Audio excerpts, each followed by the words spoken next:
Hello, everyone. It's me, the Gaarawarr, and I'm back with another Untitled Gaarawarr stream. Well, it may actually not be called that after today. I think we've finally got a name. We'll see. Sean and I were working on an opening introduction script and a potential name, and I think we've nailed it. So we'll see how it goes. But first, a couple announcements. Number one, if you haven't heard already, the Community Coloring Challenge is still ongoing. It features Gaarawarr right now. For every 25 Havi coloring sheets posted, we get a free prize. Like, hopefully that means, Gaarawarr chests, but who knows. They already had the, if you get to 100, you get a free code. That was the idle coloring code, which was pretty cool. So get out there, color some stuff. It doesn't have to be with crayons. You can do it digitally if you want to. Just got to post it online. You can check their blog for more information. Second, this is the last weekend for green grass, which we see on the screen. Oh, wait, no, I'm in Underdeep Cartography. That's a whole other game. Green grass is up right here. Boom. With Melf, Ayla, and Narak, we'll talk more about that here in a little bit. But make sure that you check out the guides on Reddit from both myself and Silisa if you've still got stuff that you need to complete. And I think... Oh, for today, number 3, for today's stream, we'll be talking about event variants. We'll be discussing specifically some of Melf's and attempting an event variant on the Gearless account, so from a new player's perspective. And then we will also hop over onto my main Steam account and attempt to do some Osaka farming with mimics. Hence the name of today's stream, which is Stacks on Stacks on Stacks. Anything else? I think that's everything. So... if that's the end of our announcements, that means we can go ahead and jump in today's episode of Critical Gar. Wait. Oh. Sean, did you not think I had noticed you completely ripped off the introduction to Critical Role? I mean, come on. That's kind of blatant, man. Like, last time was bad with the Mars stream, but this is pretty bad. I mean, first already today, you didn't plug my show during Griddle Champions, which is on earlier in the day. If people didn't see it, it's like 10 o'clock. It's a tasty show. Check it out. But come on. CNE's never going to give me an official stream name if we don't come up with a good intro. So respectfully, get with the program. I'm going to have to try out other script writers. All right? That's just how it's going to go. All right. So let's focus on the game. We can do this. Sean will get it right next time. But hashtag blame Sean in chat. All right, so this weekend... oh, hey, the other announcement I missed. This weekend's the Charles Bonding weekend. That was part of Griddle Champions. Griddle Champions. Oof. It's been a day already. Naeli, Paulton, Ashara, Gaarawarr, Regis. Buffs for all of them. And chests. And what do we got? We got 200% to some of the buffing stuff. Nothing to gold find. Are we not doing gold find weekends anymore, people? Come on. Yes, Mars, you did plug my show in chat. I did notice that. All right, so I was doing kind of a test run for the reason I'm in Underdeep Cartography on my Gearless. I'm doing kind of a test run to see if I can unlock Dritz. If you'll notice, I left a gap in the middle. This is how you do it. Are you ready to do something? So this may be something we do on Tuesday's stream over at my channel. Twitch TV/Gaarawarr. We'll probably attempt the rendezvous mission here in the Sword Coast. This is how you unlock Dritz Door and Overdue Rendezvous.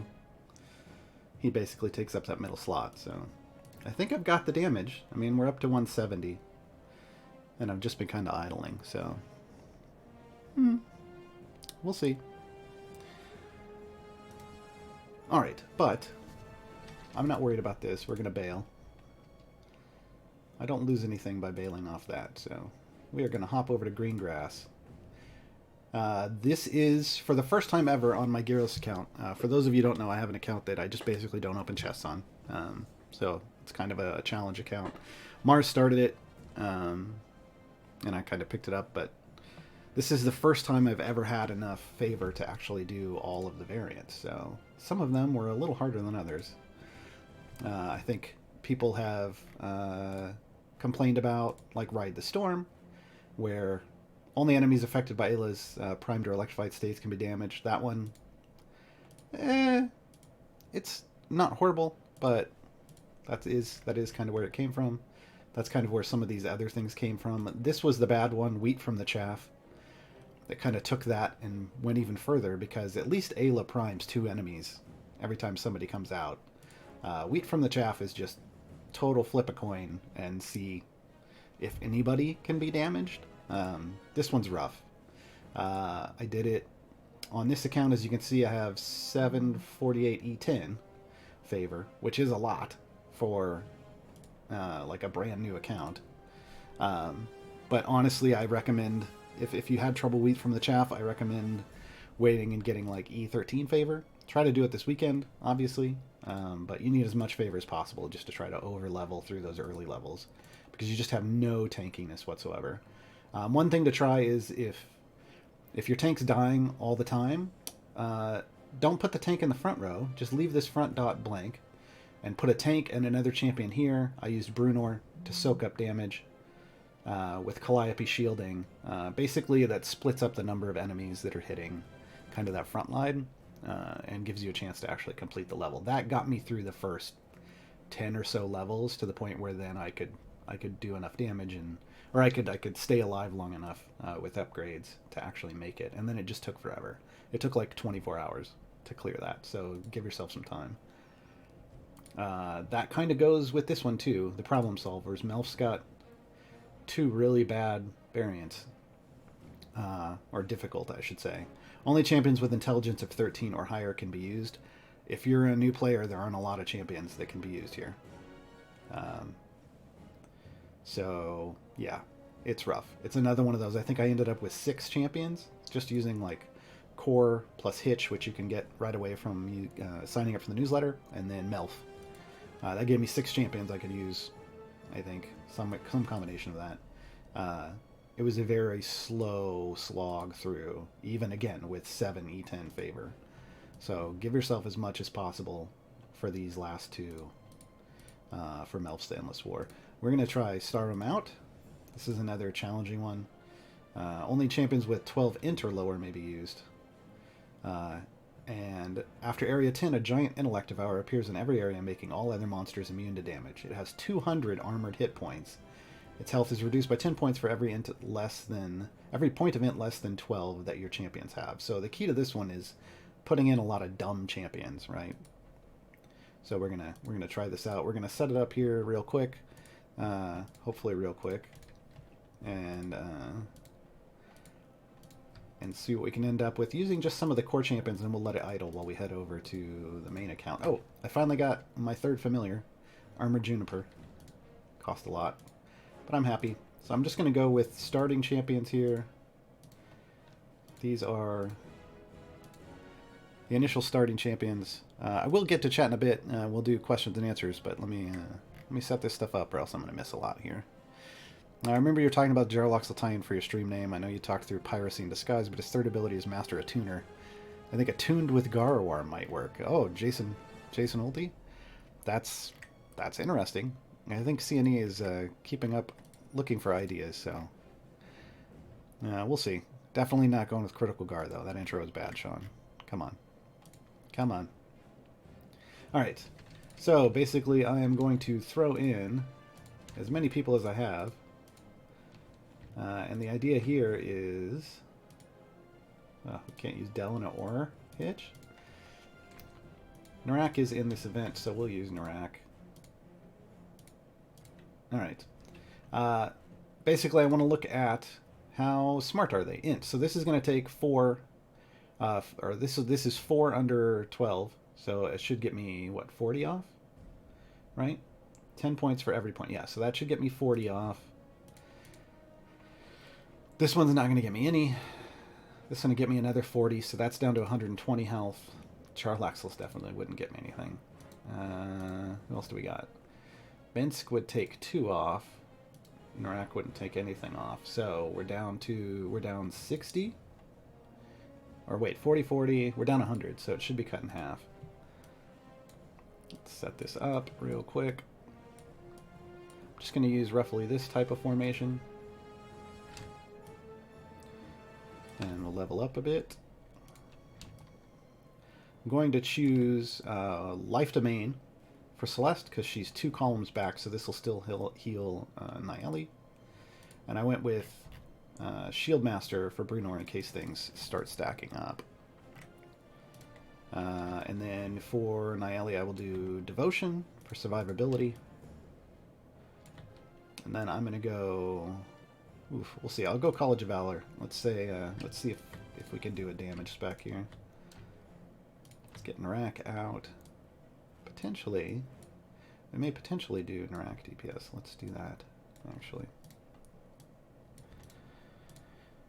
On the gifts accounts, are you able to use consumables? I don't. That's kind of just the thing.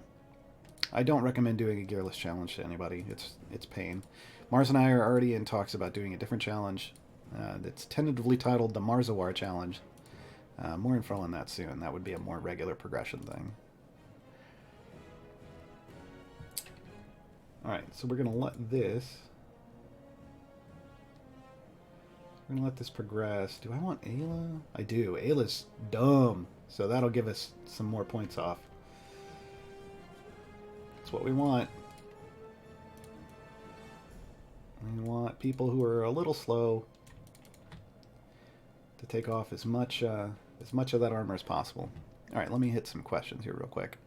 Started playing 2 weeks ago and only got Wolfgar and the 3 event heroes. Is it worth dumping my 200 hours of offline progress and try to gain specific equipment for the event heroes, or better stockpile that for another upcoming event?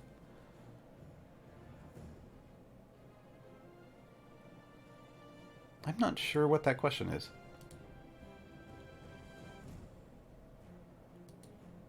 You don't, like, I'm not sure what you're stockpiling. Now, you can't stockpile, like, event tokens or anything. You have to use those in each event, so, I mean, I would just play the game and work on getting all the heroes. Yeah, I'm a little confused by that one, Maver. Another question. How often are familiars given as rewards, or should I just count on the 5 you can buy from gems? I would count on the 5 you can buy from gems, and then the 3 that you can get out of the patrons. I don't have that unlocked over here, but we'll take a look at them in a bit. Each patron has a familiar as well. That can get you up to 8. I think the only reward one, which I don't have on this account, that was free that I can remember was the Mimic. So... I have an Idle Champions question. Sometimes at higher levels my party will defeat a boss, but one of the standard enemies just sits there seemingly immortal. What's up with that? Decipher 17, that is a crawl thing. I'm just going to go ahead and assume you have crawl in your party, because that's what happens when you have crawl in your party. Basically, it's a function of how his plague stacks work. You get some pain, max with some traitor. Pain lets you do more damage to that, to an enemy. Traitor does damage to surrounding enemies, based off the damage done to that monster. So what'll happen is you'll get all but one enemy that'll have pain stacks on it, basically. And pain and a full stack pain is the only thing that'll really die. Or maybe even 20 stack pain might be the only thing that'll really die. And that'll be on one enemy with traitor. And then you'll hit that, and it'll kill everything around it except for the thing that didn't have plague stacks on it. And you're left with that. So basically you have to remove that either with ultimates, or with another debuffer, or Jim can turn it into an abyssal chicken, or you just have to back up a level and start it and do it again. That's just kind of how Kroll works. Okay, so here's the Intellect Devour. We had gotten it down a bit, but that's still a lot of chunks. We want to get it down a lot more than that, and we'll be able to once we get a few more things out onto the field. Let's just clear some things here if we can. No. Okay. Never mind then. Up the damage. There we go. It helps when you level up your champions, folks. Alright, so if anybody's curious, I do have alternate champions, but I'm trying to do this from a new player perspective, so I'm using the basic champions plus whatever you can get in this event for this demonstration. Don't at me, bro. Alrighty. Working down to the questions. Nightbot, thank you for putting my code out there. That's appreciated. Need a exclamation point crawl command? I mean, you're not wrong. Why is... Alright, well, we might die to this one. You're not... Oh, hey, there's some more health. Alright. Oh, well. If it happens, it happens. Let's see. If anybody has questions about... For right now, if you have questions about these first initial variants, or these first variants on the event, we'll do some event questions. In a moment, we will head over... In a little bit, we'll head over and we will look at the main account and set up some Osaka farming. Try to do some mimic stuff. For those who wonder... I think we tried to get, at the end of last stream, we tried to do some real quick and dirty Osaka farming, but there is a specific way to use Jim's mimics to really maximize that. And we're going to go over that as kind of our advanced player tutorial while we do this as our kind of beginning player tutorial. Geez, how long have you played this game? Oh, hey, also, this might help. Is it working now? I apologize, everybody. I forgot to hit the button for closed captioning. There we go. How long have I played this game? I started playing Korma Storm right after it came out, so maybe a week or two after it launched. So it's been like 2.5 years. So like over 12,000 hours so far. There are people who have like 20,000 hours in the game, though, so they left their computers on overnight. I did not. I do not like to do that.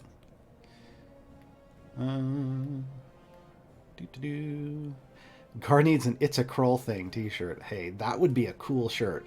First off, that needs to be like a death save shirt, and it just needs to be like a badass version of Crawl, and then just put It's a Crawl Thing. Yeah.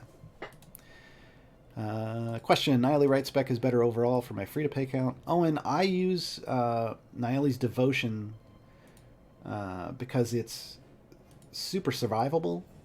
Which for a lot of these variants, you really need survivability.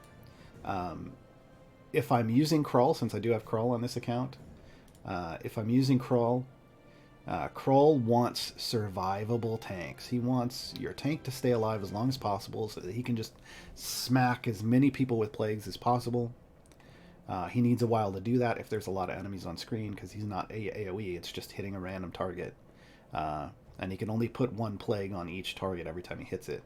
So you want to give him a lot of time to work. So I've been defaulting to Devotion Spec for Nayeli. Just again, it's easier to build up and clear out enemies than with Vengeance. Vengeance does give you a lot of damage, but Devotion's all about the health.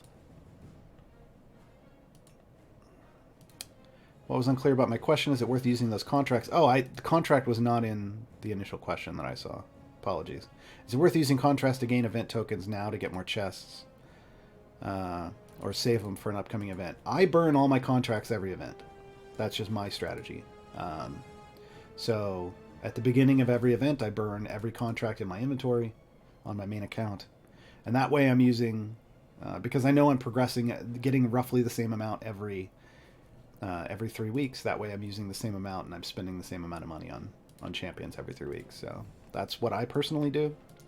It depends on how much you like these champions. I think Ayla is fantastic. Just all around as a tank and as a support. I think Melf so far has shown himself to be a great speed champion. Haven't been super impressed with his support abilities, but maybe that's because I don't have great gear on him yet. I'll actually be opening up my gold chest for Melf on stream on my other account a little bit later. And then Narak is Narak. I've been using him for DPS like this on my new player account because he's got a pretty good curve, usually right after Hitch. Kind of pans out. I switched to Narak, but we're just going to use him right off the bat here. So yeah, but he doesn't, Narak, unless you're using him for DPS, he doesn't actually need gear to do what he does. Zorba's new slogan, "This Bud's for you." I can't believe no one ever came out with a "This Bud's for you" idea back when Bud was double dipping. Pro tip, it helps when you level up your champions, folks. Yes, that is my pro tip for the day. Level up your champions. And I'm getting to the point where people finally realize subtitles weren't on. Yeah.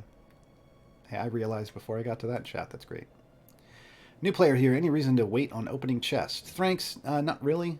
and not as a new player, you want to open up your silvers immediately just to try to get white gear on all of your champions, even though I haven't done it on this account. This is a challenge account.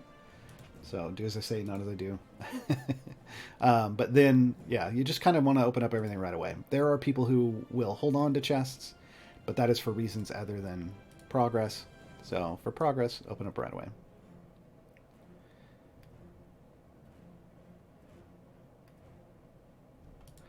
I've played so long I didn't have a beard when I started. HP Devout. No, this is my isolation beard. So, you know, what, 3 weeks now? Yeah.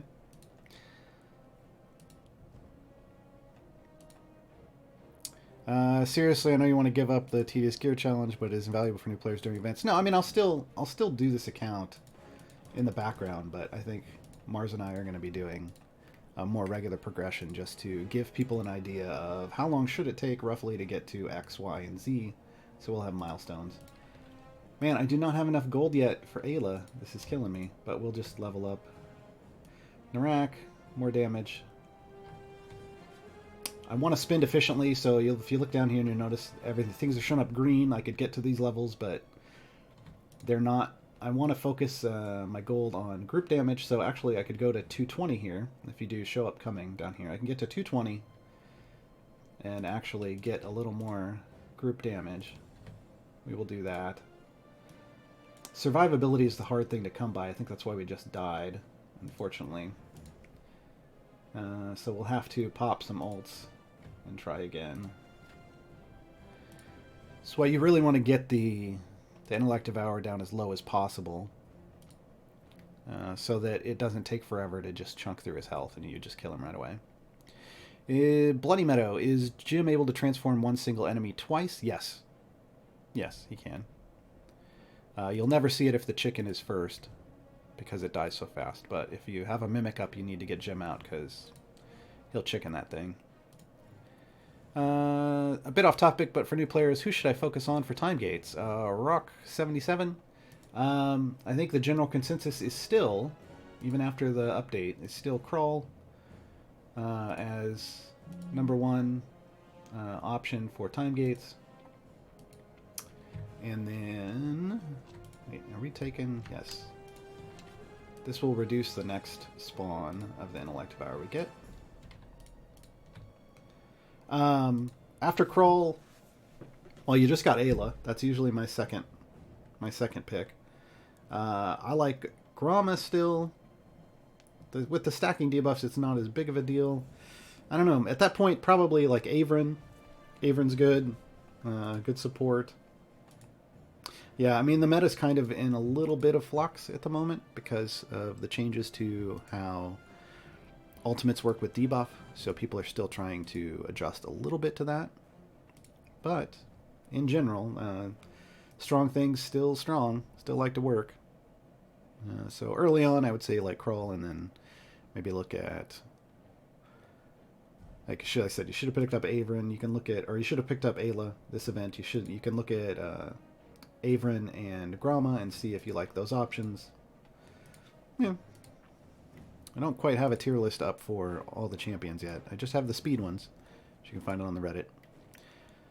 Question, what is the rough gain of contracts for mature account? Oh, that varies by person. Some people do a lot more gem farming than others. Gem farming is, like if you're doing massive amounts of gem farming, you're going to get massive amounts of gems, which you use to buy chests, which give you like bounty contracts, so it's hard. I burn a couple hundred. We'll look at, well, hold on. Let me click on the other camera. Boom, this is the main game. So this is my main account. I have, so this is what I have, 191 smalls, 23 blues, and 4 epics. That's what I'll burn probably on the next event. That was earned all from all the chests that I had saved up and burned at the beginning of this event. So, yeah, a couple hundred. Alright. Back over. So we can't use Tyrrell. Oof, we got a lot of people there, but still kind of want to stick to just kind of core, make sure we can get through this. We only have to get to 125, so it's not horrible. And the tanking looks okay at the moment. Still not great. It's just, taking the armor off this guy is rough. There we go. Sometimes some manual clicking helps, because these familiars are out here, but they'll only click on the first thing in line. So, if I start on mobile then get addicted and don't want to go blind on my phone, is there a easy way to switch the account to PC? No, there's not. Kind of hazy one. You'd want to switch now if you want to switch. Or forever hold your phone, I guess.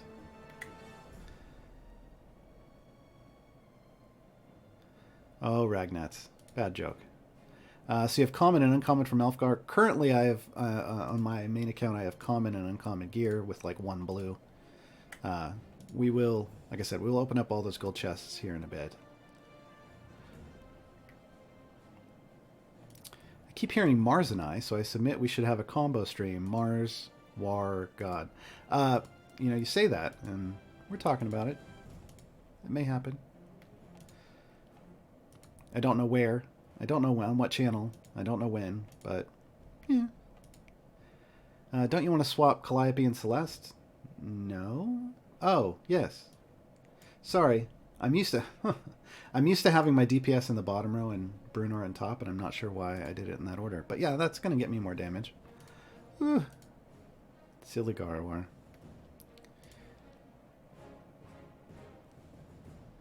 How to increase gold find fast. Pump action 45, unlock Osaka.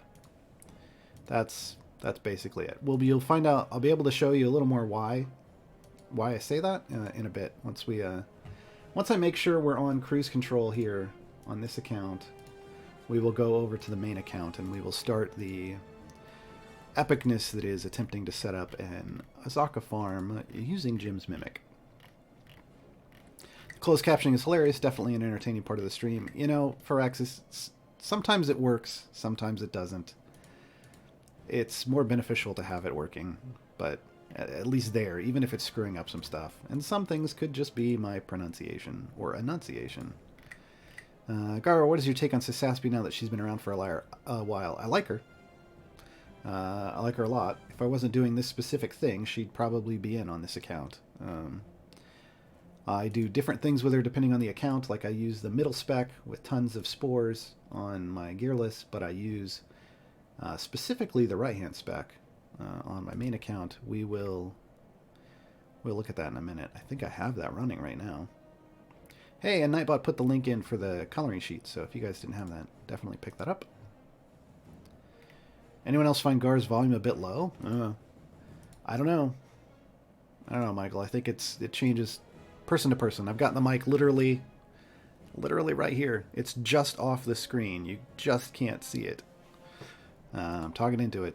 I'm just probably maybe a little quieter person. I don't know. If Gar and I ever have a joint show, I'm sure you'll hear about it at some point. Yeah, it would kind of be a deal. It would be a thing. You should do one with ZZ Top playing in the background. I think we'd get a DMCA'd.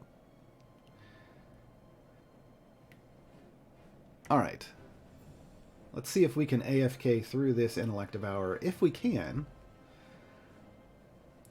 we will jump over to the other account. I don't want to level anything up. I'm about to put some more damage on here, so that should get us further, but I think we're going to get through it. Did anyone see who's Gar is using to tank on his other account? It might be Briv? I don't remember. Oh, no, it's Tyrell. It's Tyrell. What am I saying? Of course it's Tyrell. Okay, let's pump this up a bit. Yeah, we got some numbers. And I'm going to go ahead and say humanoids are the most common.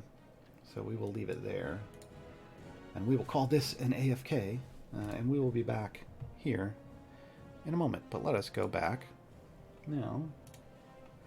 As I click across all the screens. Well, it was Tyrell. Tyrell's dead. Tyrell's right here. Look at him. Sweaty boy. Sweaty boy. Alright. So, we're going to attempt this. I was able to get to about 731. The ultimate changes and the debuffs have pushed my wall back a bit. I mean, I got to 810 once before. I don't know exactly what I have to change, but we'll figure it out at some point. To try to get back up there, it did not want to. It did not want to do the things, but let us see. I think I'm going to want, just to make sure... Well, we'll do a test to see that I can kill things. So I'm going to come out. We'll pop an ultimate. We'll see if we can wipe all this stuff off the screen before I pop some potions.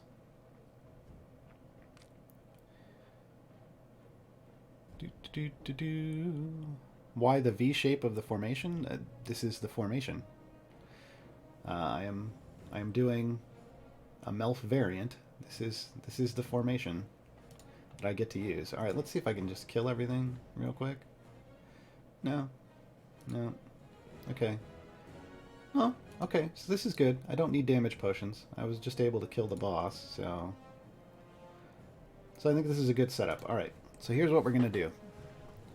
So I know that I can kill the boss easily without using tons of damage potions or whatever. I'd already popped some epic stuff just to get here. So we've got Fire Breath, Health, Gold Find, and damage. But right now what I want to make sure is I set up a formation for getting a Mimic. So Jim brings out the Mimic, so we're going to pop Jim in. Jim has an ability called Wand of Wonder. Every 5 attacks, Jim uses their Wand of Wonder. It provides 1 of 4 random effects, and one of those is creating an armored Mimic that drops more gold. So that's the key here, is we want to get a Mimic out because Mimics drop more gold. And then we're going to manipulate that to make us stacks on stacks on stacks. Alright, so I've got my Jim out. Everything else is normal. He doesn't have to be the DPS. I don't care about that. I don't care about anything at the moment other than just producing a Mimic and living as long as I possibly can. So that's the other key. I want to be able to stay alive. Sasaspia will be able to help me with that when I move her in a moment. I need to swap her with Jim. That puts Sasaspia within 2 of Bear. So I get shields from Calliope, from the Bear itself, and from Sasaspia. Oh, I've got a Mimic already, folks. Boom. So now I instantly want to... That was super lucky, actually. That can take forever and ever and ever. He's chomping along right there in the middle. Now it's about survivability. So now I want to stay alive for as long as possible. I've pulled Jim out. I'm back to a damage formation. I'm actually going to take out my DPS. Shocker. But I don't want to kill anything. And I need to be careful. I need to let the bud degrade so that when I pop an ult here in a minute, it doesn't accidentally kill anything. The reason behind this is right now I am waiting to get as many plagues as possible spread out amongst all of these. And what I want is this plague at the bottom with the green vial that says 10 on this forward enemy. That's Pilfer. That increases the gold drop. Oh my. And I totally forgot to set Kroll to Pilfer, but that's okay. We'll do this anyway. If we wipe and we screw this up, then we'll reset him. But I want to let the bud drop because I'm about to take a bite out of them and drop a wall. I think we'll drop the wall first. We're just going to push him back. That keeps him off the bear for a second, and it continues to let Kroll hit them because we want to get Pilfer on all of the enemies. So we want to give them as much time as possible. The reason for that is when we do go to kill them all, Kroll has another ability called Virulent Strain. I'm actually going to go make sure. Oh, and it's a good thing I checked. I need to make sure I have both of his Virulent Strain feats in. So when I do go to kill these, the hope is that Virulent Strain will spread that plague over onto the Mimic. We're trying to focus all the plagues onto the Mimic so that we can get 4 separate and unique instances of plague on the Mimic, which would give us 40 stacks. 40 stacked plague, or Pilfer, would be lots and lots of gold. So we're going to take a bite just to shield Tyrrell and hope nothing dies yet. There, huge, huge shield. This is the power of Tyrrell. Look at that shield, folks. Look how big it is. So it's going to take them a while to chew through that. So we're going to let it sit again while it does that. This is you got to be very patient when you're setting up a Mimic with the Osaka farms. First, normally you don't get a Mimic that quick. That was like a 1 in 1,000 chance that the very first the very first thing out would get a Mimic. It has taken me up to an hour just to get a Mimic with 40 stacks before. So we'll see. That's why we kind of wanted to do this a little early at the beginning of the stream, because it may take the whole stream. I'm going to wall this again. Push him back. Because I think I saw that hand did not have any plagues on it at all. That's bad. And there's really nothing you can do here except wait. So I've got Gromma in. Gromma drops Freezing Breeze, which slows their attack speed, so that increases my survivability. Crawl's smacking away. That's all I can do. I've got Sisaspia at max Spores, because she's already put out as many as she can put out on these enemies, because there aren't any more streaming in, so that's healing. Healing the bear. Oh, he's almost out. We're going to bite again. I think we're going to have to pop this in a moment, because he is going to die soon. Why no Ayla in this formation, Gar? Elfgris, I actually found that after the changes to ultimates and debuffs, that my Morgaine was working better than my Ayla. Granted, my Morgaine has a lot of gold paid up front, total gold collected. I've got a 590% bonus. I don't know. It was working better overall, like pretty huge difference. So I'm trying it out. Who knows? Alright, so we are going to put Zorbu back in, and we're going to try to pop off on these guys. We got to bring the butt up, and then we can ult. And boom. Oh, that's not bad. So that is a 30 stack Mimic. As you can see, the number right at the bottom there. The green vial with the number 30. So, honestly, I'm okay with that. 40 is going to get us even more gold. If I wanted to really get finicky about it, I could run us up to 40, but we're going to run with this. And here's what I'm going to do. I am going to swap to Ayla for a moment, because Ayla will knock that Mimic back away from the tank line. Boom. Just for a moment. Then I can swap into Wolfgar. The key here is, now that we've got a Mimic out, we don't want to kill it, so we want to drop our damage. We don't want to hit any ultimates at all. I actually want to just bench all my familiars. We don't want to kill this. We want to leave it alive. He's got 2 armored segments left, so we're going to be very careful about the amount of damage we do here. We shouldn't be in range of killing it. It's got 100 E196 health, as you can see there, and our bud's down to E180, but I don't want to risk it. So we want to bring in Osaka. Is the key to an Osaka farm. She's right here. She has an ultimate called Resist the Curse. Let's go take a look. It reduces the amount of time she's spent in her Were-Tiger form, and when she's in her Were-Tiger form, as we see over here, Mask of the Beast, she summons, or when she does her ult, she summons these tigers, and when she does that, it actually, here, it works better over here.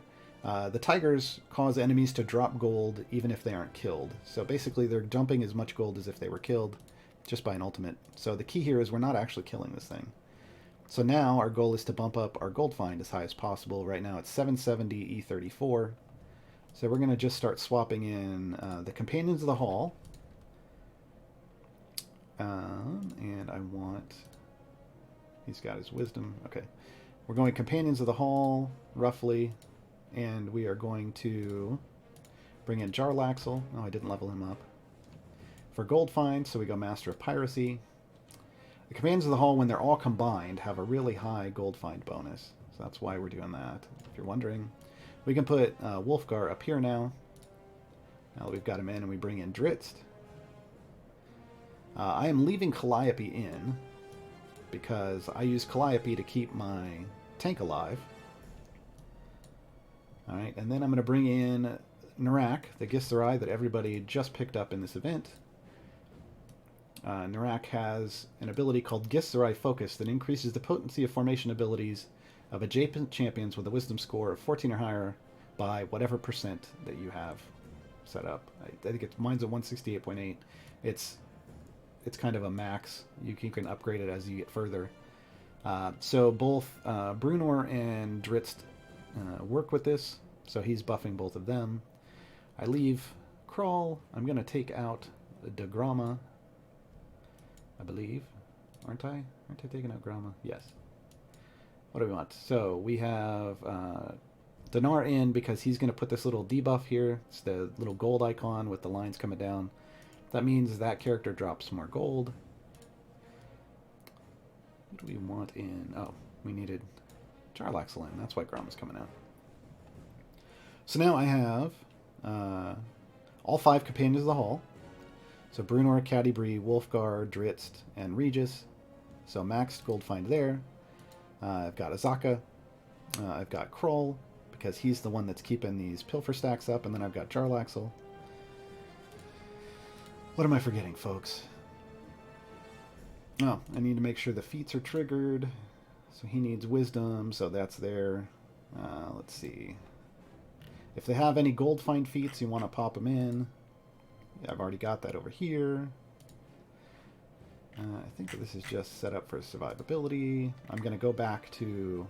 I can swap his feat now, but I can't change his spec, or it'll drop all of his stacks.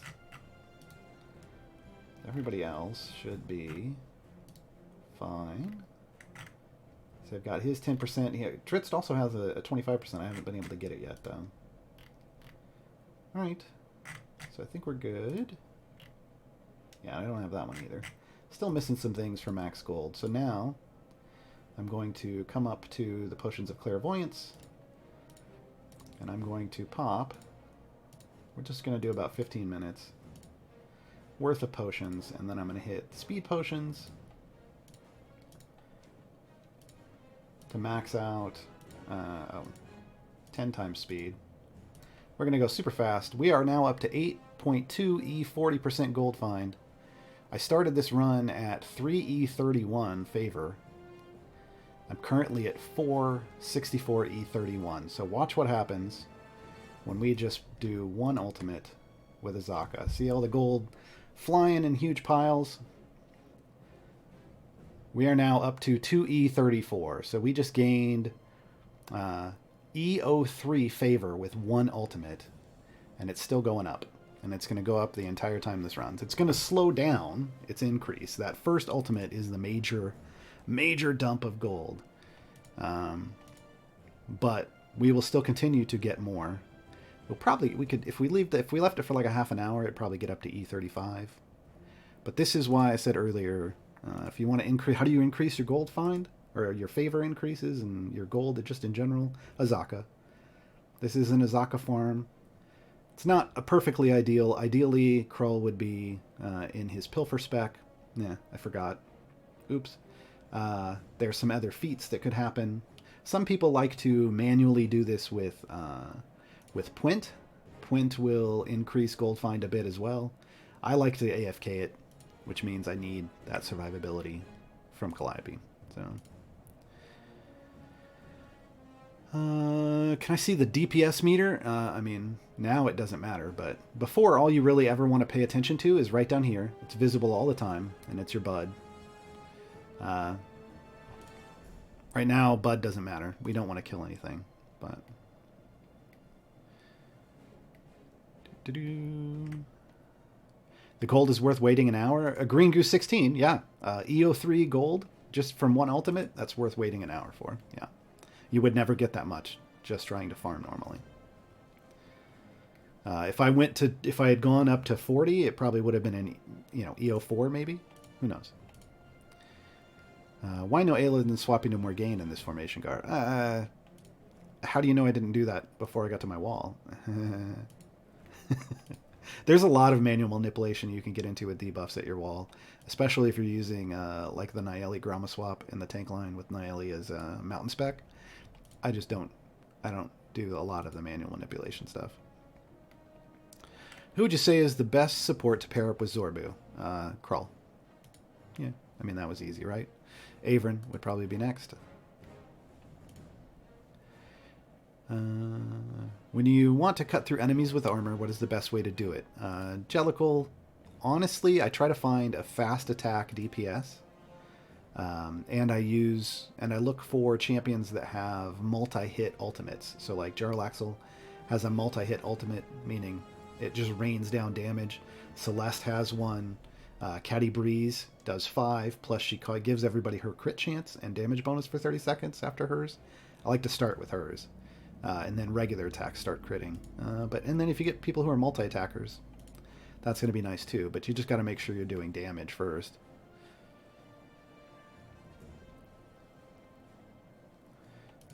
Is the basic answer to armor power? Yes and no. Armor is a DPS check, but it's also a survivability check. You do have to do a lot of damage per second, but if it's getting to your tank line, you also have to survive through it.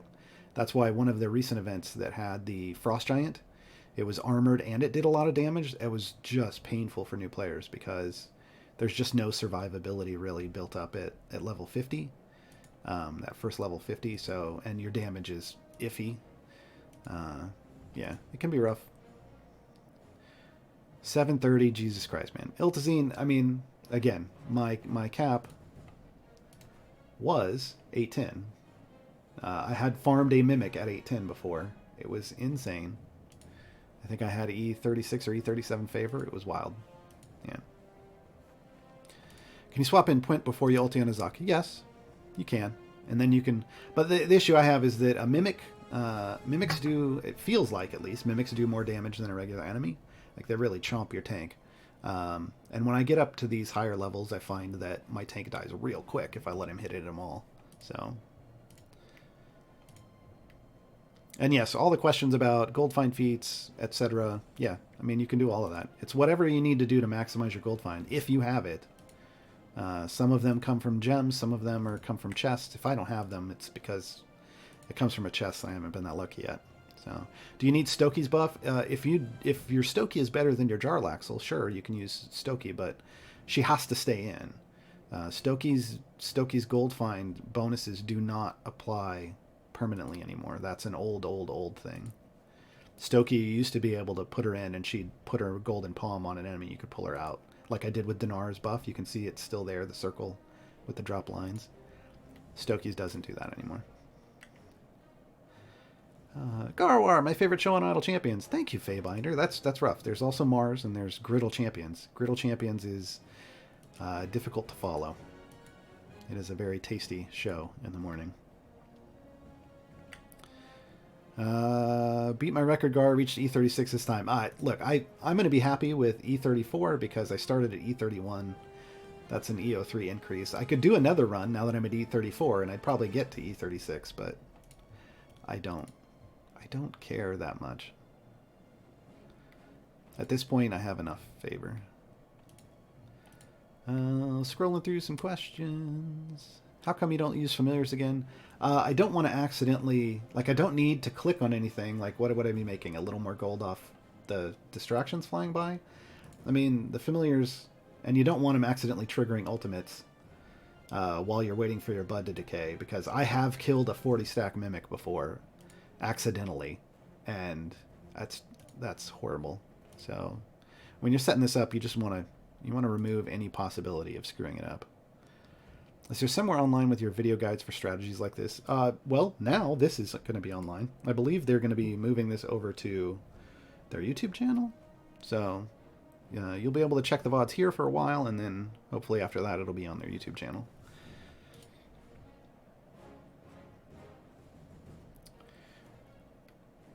Now keep in mind, if you want a Osaka farm, you don't need all these champions to do it. You just need Osaka. Osaka and a tank and a gold find champion. Jarlaxle comes default. You can just do that. You're going to get a lot of favor. You're going to get a lot more than you normally would. You know, and before Osaka, it's Makos farming, but Makos actually has to kill things. So you build up a stack of enemies, pop Makos' ult, and profit. I mean, that was what we did before Osaka came out. This is just Osaka, and the more you can stack up gold find, the more you get rewarded in the end.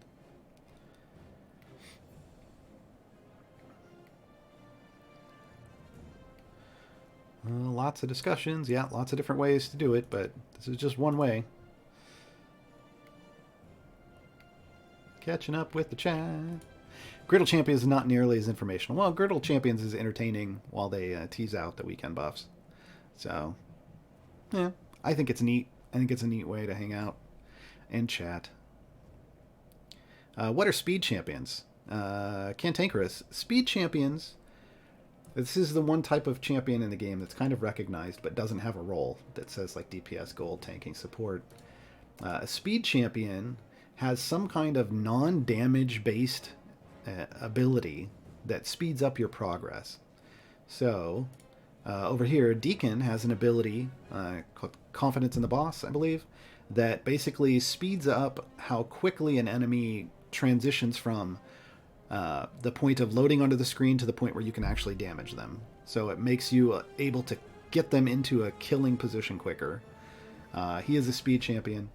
Who else do we got? Let me rotate through here. Sentry can reduce the number of kind of items or the goal in your quest, like kill 25 down to a max of like kill 17. So that speeds up your ability to move through the game and thus makes her a speed champion. Briv he has a chance to just skip over a level, like by jumping. He springs like 1 or 2 or 3, depending on how high you get his gear levels. Unnatural haste is the ability. Yes, I'm ignoring Xander on purpose. Shandy, here, flat speeds up the game, like a potion of speed, by 30%, which is nice, very nice. Who else do we have? Probably missing somebody. Oh, Havilar, if you have one of her imps out and there are fiends on the level, doubles the quest drops and like the quest count for things. And then we have Melf, who's the newest one. He has 3 different options. He can speed up that loading onto the screen rate. He can cause an extra enemy to spawn, like Minsk. Oh, I forgot Minsk. Minsk can cause an extra enemy to spawn when they load in. And then Melf also has one that doubles your quest count. So those are all the speed champs. There's a tier list for them that I made that kind of rates them and says what I think they're worth. If you care what I think they're worth. I don't think anybody should, and I think tier lists are garbage, but I made one anyway. I blame the Discord. It's on Reddit. You can head over there. Gaarawarr Stream of Consciousness is the most information podcast. Yeah. If this were a podcast format, this would be a Gaarawarr Stream of Consciousness, yes. What did I miss? I think I missed something. Nope, okay. Moving down. What's a mimic? Where do I find one? And what does it give? A mimic is that thing I'm beating on repeatedly right there in the middle of the screen. It's created by Jim Dark Magic. And it drops more gold than a regular enemy. So when you're doing an Osaka farm that we just set up, you make more money. You get those piles of gold without having to kill it, because that's what Osaka does. And we are up to 822 E34. Look at that, folks. We started off at 4E31, and now we're up to 822 E34, and we haven't even spent 15 minutes. We spent 11 minutes. I'm wanting to grab Curl with my time gate. Is it bad to do that during an event? I think you shouldn't do it during an event. The event's going to be over on Monday, but if you've finished everything in the event, then go ahead. It's just keep in mind, you only get 72 hours from the time you open that time gate to finish it. And you may have to do a run all the way up to level 175. So you got to give yourself the ability to get enough favor from farming free plays or those early adventures to get to 175, potentially, because the third adventure is just a random variant, like an event variant. So it can be either the 75, the 125, or the 175 goal. So Patches the Hyena, that would be my comment on that. But yeah, this is open over on Monday, and you can always do it Monday. And then there's a content drop. Oh,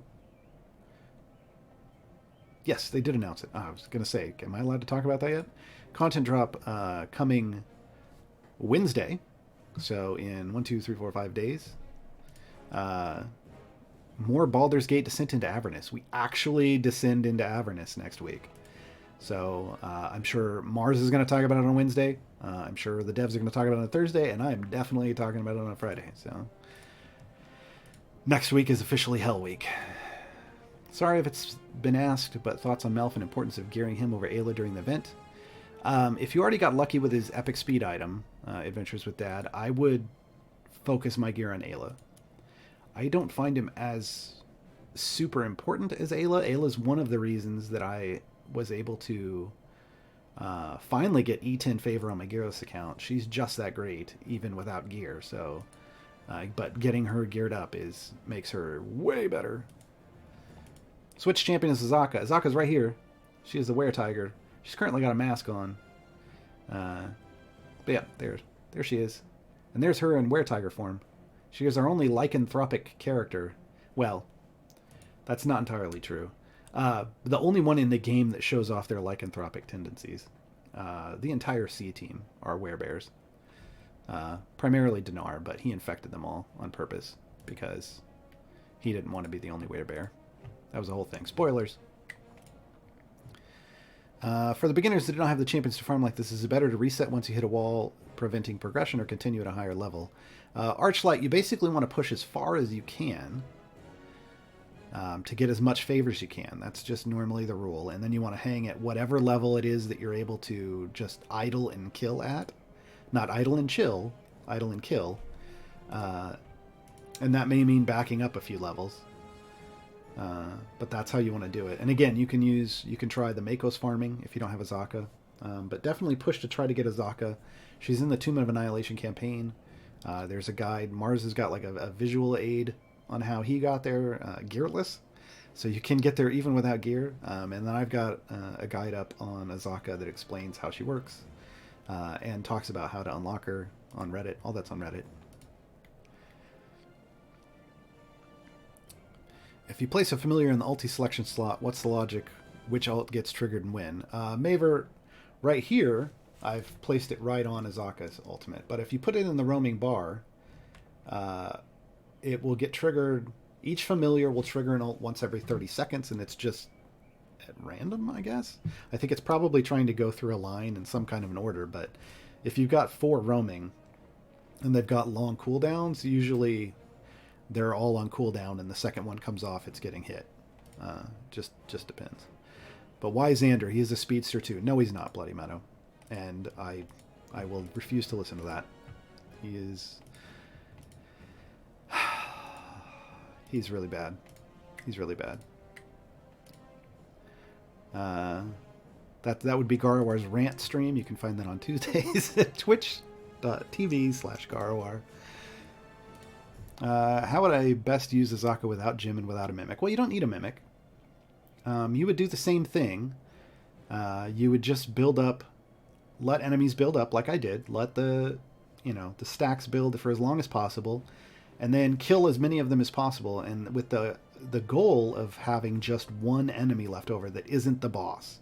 You can do it with the boss too, but ideally you kill the boss and are just left with, say, a random humanoid standing there with 30 pilfer stacks, and then you do the same farm.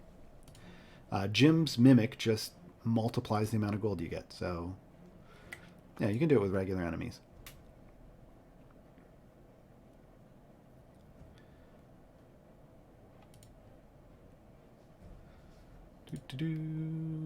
Why aren't you dying? Feybinder, it's just one enemy. I'm constantly proccing Calliope Shield if that one were to wear off on Wolfgar. And Wolfgar's... I set Wolfgar to heavy blows, which if you don't know... I'll go down here. Where is it? There we go. Increases the chance for Wolfgar's attack to stun by 10%. Like, he's got a chance to stun, 50% chance to stun. So that takes him up to at least 60. So he's getting stuns off that are going to prevent damage too. It's going to be very hard for this thing to kill me if I've got shields up most of the time. Anyway, the damage is going to be done to the shield, so... Somebody talked me into it once, like, oh, try the Puent thing, and I put Puent in, and I looked over, and the Mimic had eaten through the shield and through 80% of Wolfgar's health before I got Calliope back in. It was bad. It was real bad. I just leave the shielder in.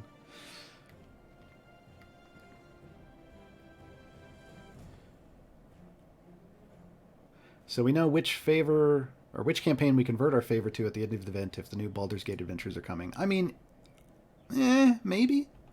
It's going to depend on what your favor is. As you can see, I've already got E33 Tiamat's favor. I don't think we're jumping up to needing that kind of difficulty. Currently at this point, as advanced as this is, I just dump everything into Torn. But that's me. But yeah, if you're low on Tiamat favor, sure. Noob here, how to get Osaka, Menikosk, Tomb of Annihilation campaign. Azaka's Procession, Part 1 and Part 2, they are variants that come in right around the Tomb of the Nine Gods area. So you've got to clear up through Tomb of the Nine Gods and defeat a Sararak, spoiler, in Tomb of Annihilation, and then those will proc the variants for that. There's a required number of adventures and variants you have to complete, but you should be able to do that pretty easily nowadays.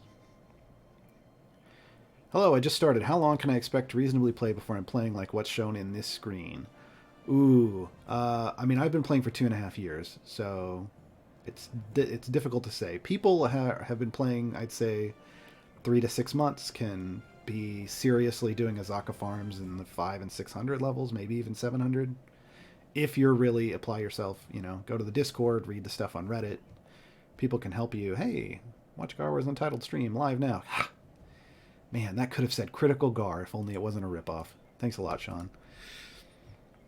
Sorry if this was mentioned earlier, been working and had you on mute. It's okay. Have you and Mars finalized the new account plans? Got a start date in mind. So, Nomad, we were talking in Discord about a lot of potential options. Now we've got our own Google Doc for discussions and pointing out rules. We're still doing that. We'll probably kind of knock some more of that stuff out and then go from there. I don't have a start date that we can talk about yet, and so nothing's finalized. We'll get there. We'll get there. All right. Let's see where we are. Okay, so it's been 19 minutes. We ended up at 940 E34. I think I'll probably just let this continue to idle, but you know what? I did say we were going to open some chests. So let's do, this is this weekend's chest. Hey, look, it's all duplicates. All right, so I have 12 gold Melf chests. So we're going to open those. Let me first slide this on down to Melf Town. There we go. All right, so here's what I'm looking at currently. Obviously, the golds aren't going to give me my slot 2 shield. I still need silvers for that. I still am farming. As you can see, I've got some tokens I got to burn off, so I'll do that later. Still need the green slot 6, but really what we want to get, we want to fill in the blues first and then get the purples. So let's see what happens. So for those who haven't seen me in my collection, I do have obsessive collection disorder, where I don't like holes in my collection. Okay, so we've got the Streaking Meteor. Hey, did anyone see those gnolls? So we needed that one. Kind of a waste of an upgrade. Normally, that's what I like to get out of silver chests. Let's see what we get for our next guaranteed upgrade. Oh, chainmail. I prefer to be long gone before an enemy is close enough. That's a good idea. Oh, Prince Blightflame Shield. This symbol is known throughout the Kingdom of Selene. Yeah. Alright, so we've gotten some blues. This should be our purple. Melf's Cloak of Illusions. It hides my true power beneath its sinuous layers. Alright. So let us go see how well that ended up. Ah, that left me a hole in the blues. Alright, that's what I thought. So I still need the blue cloak.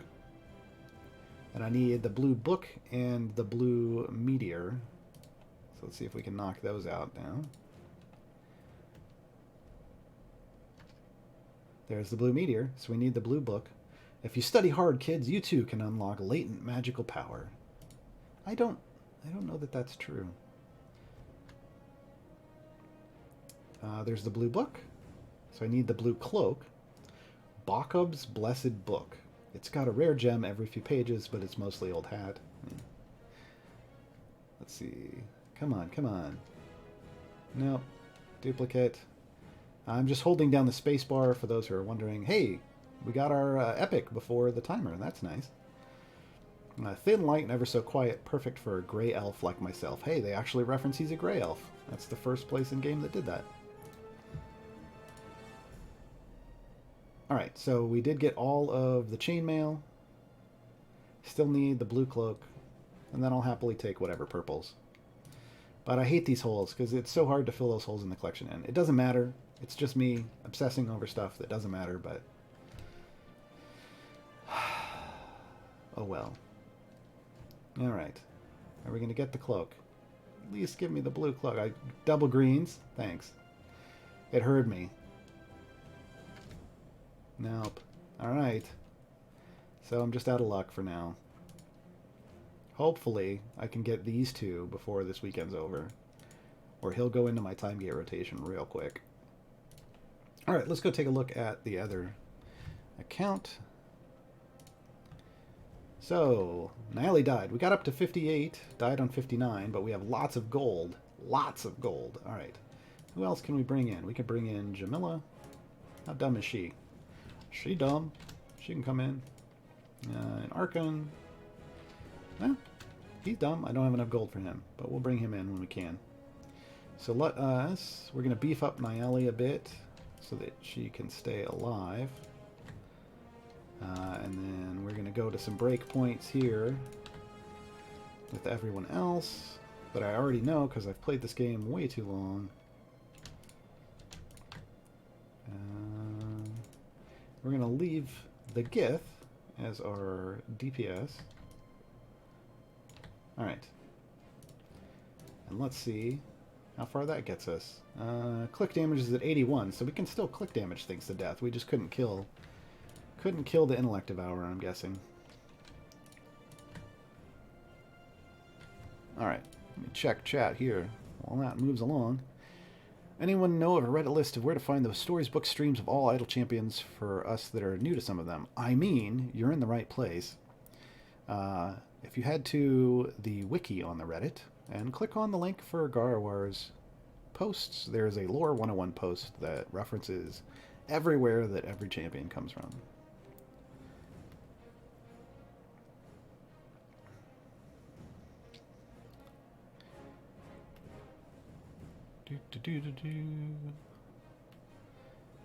I see people trying to do exclamation point guide. That only works on my channel, folks. Sorry. That would take you right to my Reddit guides. That is not a CNE command, though. Although maybe they should make a like champions guides command that links to the wiki, right? Because the wiki is the collection. The Reddit wiki is where most of them are linked. Alright, catching up with chat. Yeah. Silisa has a guide to Osaka farming. It's might be a little out of date, but the general mechanics are there. In terms of like which champions to use, the general mechanics are there though.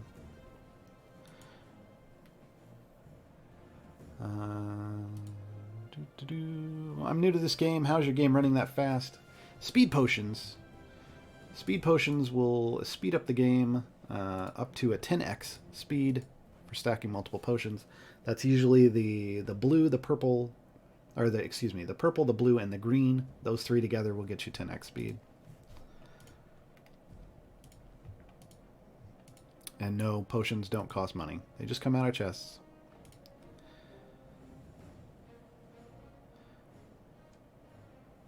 The way to do the Puent thing is use Walnut's ultimate to shield, then use Puent and switch to a healer or shielder the moment his ultimate is over. Yeah, there's ways to do it. I just personally don't like doing it. And that's okay.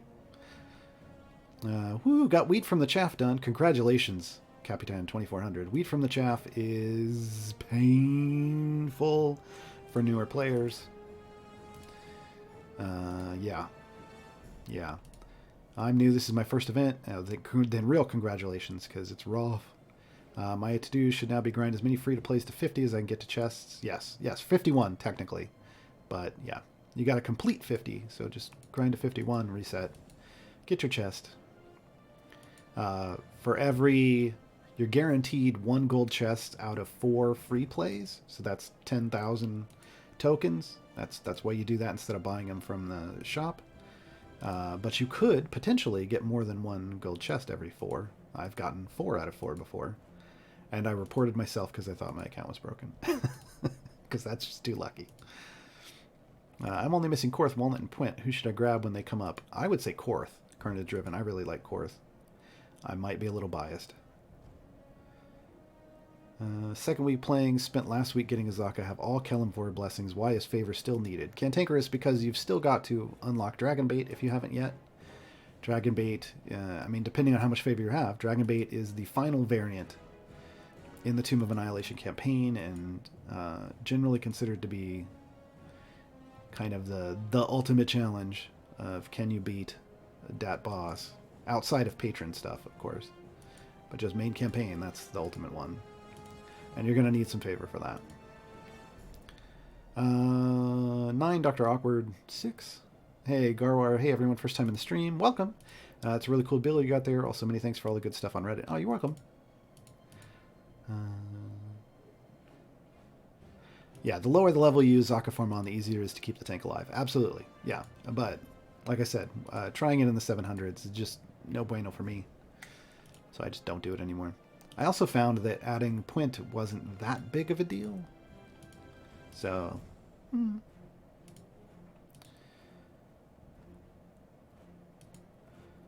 favor helps make everything easier. Although Gar says eventually you hit a limit where more favor doesn't do much. So that is true. It's not a limit you've hit in 5 months. Well, it gets there. So eventually you're going to get to a point where you could have seen it on the other account, and we can go back and show it, where you hit the soft cap, which basically means, you know, right now we have these little things that tell us what's coming up for the next upgrade. Eventually you get just a circle with a line through it like this, because there are no more upgrades, which means favor isn't doing you really any good anymore. There are some edge cases where, you know, you could level up tons of click damage, or you can over level your primary DPS, but at that point, if you check out my Progressions 101 post, at that point you need to be going to one of those other pillars of progression. So, should you Azaka farm during an event? Absolutely. Maximize that event gold. I Azaka farm in every event. Because, like I said, by doing this, I'm going to get... Oh, I'm on the wrong count. By doing that, I'm going to get... E34 is 340% multiplier. So, yeah, that was worth it. Granted, I only went up, 30%, but I'll still take that 30% on the amount of favor I have, because it's not like it took me a ton of time. So you just go to, go to your wall like you normally would, and then pop Azaka. Azaka make it rain? That's the, oh, geez. What's the word? Emote we need. We need an Azaka make it rain emote. Why do you need blues if you have purple? Weebles, you don't. It's my collection disorder. I can't stand having holes in my collection. If there's a collection in game and you can collect lots of things, I'm the guy that wants to collect all the things, and when I can't collect all the things, it bothers me. And then I just focus on trying to collect all the things, and it's just really difficult to collect all the things in this game if you get a color above the other. Because the way a gold chest works is it guarantees you an upgrade until you have the highest thing, and then it's not guaranteed to like fill in anything below that. It's going to start dumping into other places or just be random. And yeah, it just, because of the limited number of chests, like event chests that you open, it's very hard to make sure you fill everything. I've seen shiny a few times. What does that refer to? Shiny. Oh, I guess we're going to have to go over. We're cruising right along here, so let me click the other account. This is a shiny. So if you notice, here's a regular purple. It's a regular epic. And the interior border is a copper or bronze. I call it bronze, but it could be copper. CNE will have to clarify. Border around all the art. Whereas a shiny has a silver border around all the art. If you'll notice, everything got shiny silver. They're just referred to as shinies. And then this is a golden. So the golden border. So this is just your normal power off this item. When you get something shiny, it multiplies that power by 50% of what it normally would be. Gold multiplies by 100%. So you're basically getting twice as much fun out of a gold as you would a bronze. You're getting 50% more fun out of shiny. So it's just a way to increase the power of that item without actually putting tons of item levels on it. And obviously the more item levels you have on an item, the more the shinier the gold is worth. But so like, see, this is how I like to have my collection look. I like all of these slots filled in. But then you come down to Deacon, and it's like, my boy, he's missing two, and the only way I can get that is from silver chests. And the only way I can get silver event chests is either finding hidden combinations, hashtag combination, for Deacon chests, as rare as those might be, or by doing time gates for Deacon. Every 100 levels, unique 100 levels you push in a time gate, you get a silver chest. So if I pop a Deacon time gate and get to level 700, I get 7 silver Deacon chests, along with the guaranteed golds. So that's how you kind of have to fill in. That's the only way to fill in collections after you've started, and that's difficult. Yeah, no streamer luck today, Dave. They didn't give me a shiny button. Mars got one. I didn't get one. Favoritism. It's just favoritism. But we don't want to talk about that. All right, so we're going to pop in Archon. He's our last person into the formation. Less than 12 intelligence. So when we see the next intellect devour, he should have a lot less of those boxes. Jamila isn't really doing anything here for me, to be quite frank. She doesn't really have a lot of bonuses or anything. They're just in there really to make it easier to kill the intellect devour. Yeah, I think we're fine. We should be able to just cruise right along now. But this is, if you are on a new player account, this is what you would do to... See, look how small his health bar is now. It's a tiny little intellect devour. Much easier to kill it. So if you are a new player, you can swap in these champions that we got in the event and your basic core champions and get an intellect devour down to manageable levels using these kind of formation and technique. We'll see if we can get all the way to 125. That's the question now, right? We should be able to. I have enough gold now. My click damage level is up to 84, so that should cruise us through 84, and then we just have to push the other 40 levels.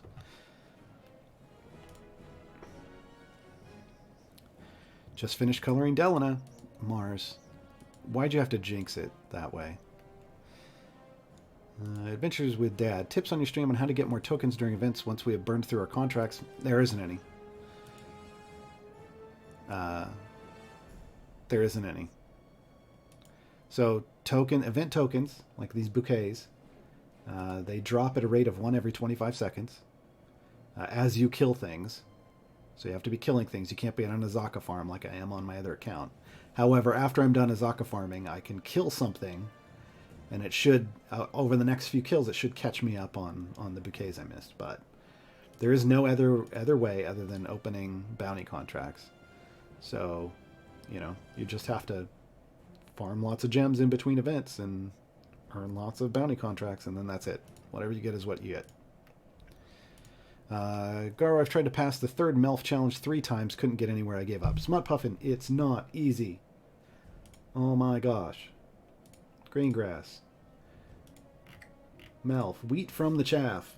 Flat out, I would say you want at least E13 favor in the event. I mentioned I think it was Vel in Discord. I think they just started it with E13 and they were like, yeah, I got through it last night. Basically, the beginning, you just have to just forget that there is a front slot in the formation and use this first 2 column as your tank line. I did it on my gearless account. I put Naeli in the front with Devotion Spec and a health feat. And then I used Brunor in his Shieldmaster spec with his Overwhelm feat, which takes it up to 10, which is not a lot, but it's enough. And then I had Calliope, I had Celeste healing right behind that, and then I had Calliope with lore spec, or lore, yeah, the lore spec, so that she was putting up shields quicker. And then I just built my damage around that, but just minus 1 person. And that got me through the first 15 to 20 levels until I could finally get Tyrell out and get him into wild shape. But the more favor you have, the quicker you can get like a double tank line going up front. And I recommend just doing a double tank line. Forget that the single tank is here. The single tank option is here. Just do a double tank line and build out the rest of your formation as a 9 champion formation. Because it's really about survivability. You should have the damage by the time you get there. But again, the more favor you have, the easier it's going to do. So if you can get to... I did it with basically E11. I was 7 E10, like you can see back here in the background. And it took me 24 hours. But I think if you do E13, it's doable, like in an overnight type of situation. The higher you get, the quicker you're going to finish. Because you basically have to get to the point where you can get those tanks in right away, and that they're super survivable, and then you can build your formation around that. But I definitely like that 2 tank line in the front. Just forget that there's another thing up there. Like if I were to just take Niali out of this and let this be my tank line, that's what you want to do. I see that exclamation point green flame. I want my green flame stuff. Am I a complete noob for playing without scientific notation? I can't get used to playing with it. Kyle, I mean, you said it. No, I think it's easier to play with scientific notation. Like if I were to hit the button here and turn it off, I have no idea what these letters are. I don't know what that means. I have no clue. I don't want to have to memorize that list to know what letter is better than another letter. I don't need that. With scientific notation, I can look at this and I can know that E20 is lower than E21 and know that my number went up. Like when I'm swapping a formation, I can know that if I swap somebody and it was E28 beforehand and it drops to E26, I know right away, just by looking at it, that I did something not great, potentially. So it's just way easier to compare and contrast numbers at a glance with scientific notation. Like if you want the breakdown of what it means, it basically means that there are 22 zeros, or not zeros, I should say you move the decimal place 22 spaces to the right. So you would take this 3.79, then becomes 379, blah, blah, blah, blah, blah stuff. In my head, I just say zeros, but there are actual numbers in there. It's not just zeros. So you're basically just adding, every time you add an E01, you're adding a 0 to the end of the number. Or adding another space after the decimal point. But I just use it as comparative. I just know that E28 is going to be better than E26 and is worse than E30. And at a glance, I know if I've gone up or down. So you can do it the easy way. You can do it the overly literal way, or you can just do the numbers. There are the letters that don't make a whole lot of sense. I don't know. Mars, don't come into my chat and rub in the fact that your show has special commands and mine doesn't. I get it. You're the favored child. Following what you said earlier about how good she is, a swap from Evelyn to Ayla. Ayla is a lot stronger than I thought. Oh, yeah. Oh, yeah. And also, swapping out Evelyn will let you swap in like Shandy or Crawl, which is nice. Or you can just dual tank front lines with Evelyn and Ayla. Evelyn has a mom arm spec that is great for when you're running double tanks. But Ayla is fantastic because not only does she debuff people, but she shields herself. It's pretty nice, pretty nice. Wouldn't you get a higher DPS if you swap position with Minsk and Narak? I don't know. I mean, I focused this with Narak being the DPS, so right now he is, his running average, don't look at base DPS, it's not something we look at in this house. So 2 E29, if I were to swap over to Minsk, Minsk is currently E22. Let's see what his hit is. Again, I don't care what his base DPS is, because that's a lie. I care what he's actually hitting for, and he's hitting for, so far 6E27. No, he hit for 3E29. So, not bad. I mean, again, I was just focusing on this being a Narak formation, but it doesn't really matter. Whichever one, normally if you had gear, it's whichever one is better geared and is giving you the better numbers. I just am in the habit of using Minsk as support and just running Narak stuff, so Always use whatever DPS is going to give you the best option. Unless you're challenging yourself to do different. Why do you not have Narak buff Osaka in the Osaka farm? Because it... Does she have? Hold on. Did I mess that up? Let's go back. Does she have wisdom for that? No, she doesn't. She's got a 9 wisdom. She can't get buffed by Narak. Narak buffs 14 wisdom or higher. With Gaarawarr focus. I can't memorize all these people's numbers. But, where is it? Gaarawarr focus, yeah. Wisdom score 14 or higher. So, wouldn't do anything. What are we at? Did we hit 35? Nope. 9.85 E34, folks. We're getting close. I hope we hit E35 by the end of the stream. Alright. Back to the Intellective Hour. Surprise, your code is a gold chest, not a gold supply chest. Do they not let you pick what kind you hand out? I just take whatever they give me, Vox. I'm not picky. I think they do the supply chests for specific streams, like they did that with this morning. Like Sean makes his own code, so he can do whatever he wants, but I don't have that ability. I do not work in the CNE office. I am just hired to run this stream. Just wondering why Regis's Ruby integration feat only affects the health part and not the gold find part of the integration. Hope you may know the Ruby integration. Hold on. Let me go back again.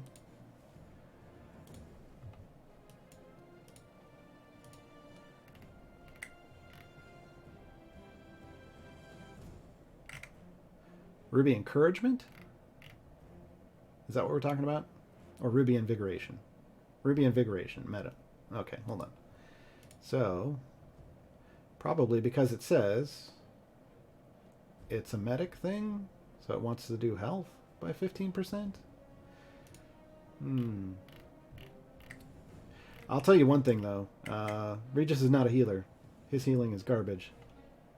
I know he heals all champions by 4,100 under this, but yeah, that's only if you push them off of the formation and let them come back attacking again, and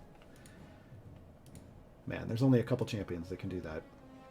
I don't know. I guess just because they wanted it to? Yeah, I don't know. Some of those choices are just CNE saying, well, we don't want it to apply to everything. Oops. There we go. That switched the camera the right way. Hey, Broadface Killer. Welcome to the stream. Things are going good. We went over some of the new player tactics for doing some of the events. If you do still have questions about that, throw them out. I will try to get to them before the chat is over. And we did some Osaka Mimic farming. So if you missed it, catch the VOD later.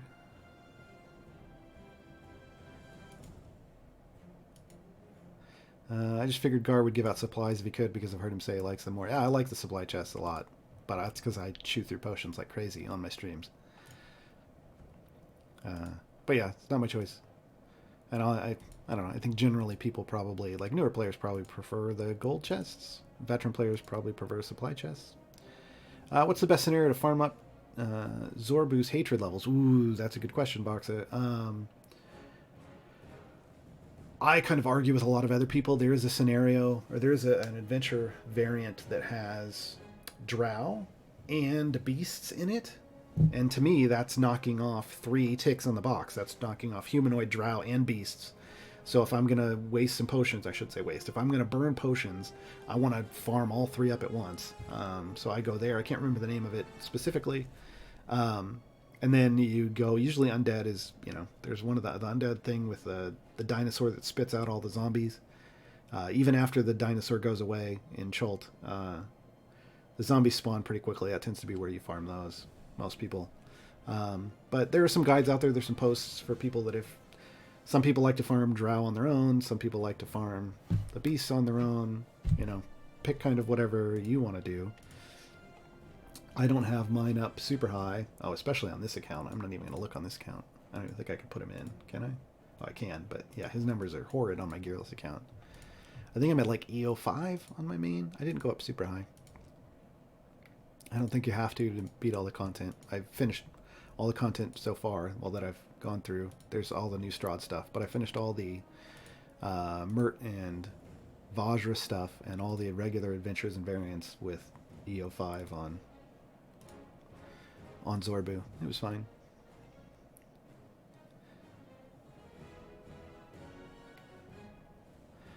If I only have the base roster and the 3 Greengrass champs, which hero would give me the highest DPS boost if I were to buy them? Krull. Give me cookies. Krull is a support champion that's going to help whatever DPS you want in what you currently use. You don't have to use the meta DPS. You can use whatever you want. He's going to give you a huge boost. Straight out the gate. But if you only have the base and Greengrass, make sure you go and sign up for the newsletter right here. So just open the settings, click on newsletter. That's going to get you Hitch, this guy that's currently marked out, so that you have him as an option too. What's Osaka? Osaka is the Were-Tiger from A Tomb of Annihilation. You unlock her by completing Osaka's Procession Part 2. She is an evergreen champion. Mad Wizard, Silken Swamp, and Running with the Dinosaurs. Yeah, so that's what most of the people recommend. Again, there is a variant out there though that does have both Drow and Beasts, and if I were going to sit down in Osaka Farm again, I'd go there. Or not Osaka, but Zorbu Farm, I'd go there. Just so I get 3 in 1. Gar, did you hate the early Pokemon games? I never played them.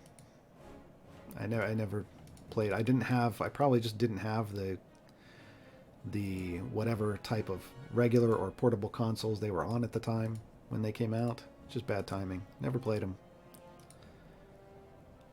I call the interior border wood. Oh, for the items? Yeah, I go with bronze just because then it looks like coins, like bronze, silver, and gold. I don't know what it is. Can you get golden items without paying for Failed Symphony? Rarely, but it is possible. Sometimes they'll give them out during the special events, like we just had that Spring Extravaganza. Sometimes in events like that, sometimes they'll have a golden epic that's included. Not always, but sometimes. Sacadactyl. I'm quite new to the game and only a couple weeks in, so still buying gold chests and getting item levels to try to unlock patrons. I regularly get the lower tier gear from gold chests and no upgrades from a gold chest. What am I misunderstanding about the statement I heard about gold chests doing upgrades? You are only guaranteed an upgrade up to blue. So normally you would get the white gear from the silver chests. You can also get green or blue out of silver chests. But then when you open a gold chest, you're guaranteed to get an upgrade, which could mean putting an item in an empty slot. It can mean going from white to green. It could mean going from green to blue. Or it could mean going from blue to purple, but the chance for getting a purple is, I want to say something like 65, like, what is it? 1 in 6, 1 in 7. But there's a pity timer, so you're guaranteed 1 every 10. Are there any potions or contracts you could recommend new players save up? I recommend in general, I don't have a lot here. I have some from the anniversary event. So bounty contracts, I save those to use during events. Because again, those are, like it says, 8 hours worth of gold and tokens. So if you burn them outside of an event, you lose the token part. But that's a way to get yourself more tokens during events. So I save those between events. And then when a new event starts, I burn them all and I do a Scrooge McDuck through all my tokens. And then blacksmithing contracts, you want to put those only on event champions. Because you will get tons of silver and regular silver and gold champions or chests. Those chests will put item levels on all of your core and evergreen champions automatically. But the only way to get item levels on an event champion is opening an event chest or through blacksmithing contracts. So I save that. I save the blacksmithing contracts for the event champions that I want to use. Early on, potions of prowess you probably just dump right away. It only works on a champ that already has all 6 items. But definitely, well, it's random, so you have no clue where it's going to go. It could go anywhere. What other consumables? Oh, potions. I mean, potions. I try to save potions for things that I really absolutely need them for. Like, I use potions for deep runs when I'm really trying to push lots of favor, like I just did on that Osaka farm. I'll use potions for difficult variants that I just need to complete that variant. to get a reward. So they're good during events if you're... I mean, usually the rule of thumb is get as much favor as possible, and favor makes all the variants easy. But if you're having super troubles, you can still pop some potions. But potions aren't going to get you very far. Like, you might get another 10 to 15 levels. I wouldn't estimate. Sometimes you might get more than that, but don't plan on it. Don't super plan on it. Otherwise, as you see on my other account, I've got tons of potions, or I can show you in a bit, because I just kind of save them for when I'm going to actually need them, and I don't burn them all the time. Except for speed potions, I use those a lot. But that's just because I want to get through stuff quickly on stream sometimes. Because sometimes getting through the levels is just a boring slog, and I'd rather just speed up and show how things work at the end. Hi, I'm kind of new. Been playing like 2 weeks. I picked Narak instead of Melf. Can I still get Melf? Yeah, you can get all three of them. You don't pick one or the other. You just go to... No, come on, game. View campaign map. Go to Greengrass. And then you just click on whichever of these you want. You pick up all the champions. You just have to do their initial adventure. The first two, so this is a year 1, this is a year 2, they cost like 25 tokens. So they're super easy, and then this one costs like 500 or something, or 250, I can't remember. They're not super difficult, or super expensive, and they're not difficult, you just got to get to 50. That will at least unlock them for you, and then let you do their variants, but always make sure you unlock all 3 champions in an event. Whether or not you farm up tons of gear for them or not is up to you, but if you can at least get them, like I have on this account, it gives you options. Mars is talking about how, he didn't get a shiny this week, but he did get 5 feats. Yeah. Mars is the preferred child. It's just the way it is. Is the coloring sheet thing just for Havilar, or are there more planned for after Monday? I don't know if there's more planned. I would just do the ones that you can get right now. So specifically doing Havilar coloring sheets and submitting them online, like just posting them to Twitter and whatnot, or in the Discord, probably. I think they like them on Twitter. We'll make sure for every 25 of those they get, they're giving us something for free. So until they announce something else, just focus on Havilar coloring sheets. I can't get off Jarlaxle as my damage dealer. Any tips? Hoffy, Jarlaxle is a fantastic damage dealer, especially as a newer player. On this account specifically, I have gone from Jarlaxle. I start all of my events with Jarlaxle because you start off with 0 favor. Eventually, I will get up to a point where I can swap Jarlaxles over for Hitch. Basically, I'll load Hitch in as a buffer for Jarlaxle because Hitch buffs Jarlaxle very well. Eventually, he's going to hit a power curve, though, where he does more damage as DPS, even though he's not a DPS, than Jarlaxle. Then I transition into the Hitch.